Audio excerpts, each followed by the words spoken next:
Kabar mengejutkan datang dari klub kontestan Liga 2 Muba Babel United MBU. Manajemen MBU akhirnya resmi mengakhiri kerjasama dengan Bambang Nurdiansyah sebagai pelatih. Untuk menggantikan peran Bambang Nurdiansyah yang hengkang ke klub Rans Cilegon FC, manajemen MBU secara resmi telah menjalin kesepakatan dengan mantan pelatih mitra Kukar Jafri Sastra. Manajemen MBU mengakui pemilihan Jafri Sastra sebagai pelatih anyar karena yang bersangkutan telah kenyang pengalaman di kancah persepak bolaan tanah air.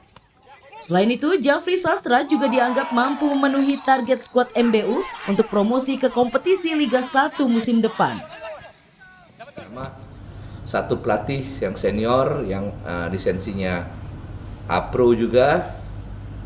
Pelatih itu udah berpengalaman, udah beberapa tim besar dia pegang, Liga 1 maupun Liga 2. Pelatih itu orang Sumatera juga. Pelatih itu pernah di Palembang. Yaitu sampai saat ini pelatih itu beliau sudah koordinasi sama kita, sama tim soal komposisi pemain, materi-materi yang ada dan yang beliau inginkan sesuai programnya. Pelatih itu adalah Jafri Sastra.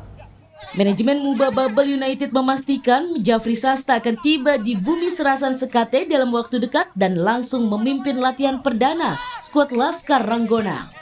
Nur Muhammad, Kompas TV, Palembang, Sumatera Selatan.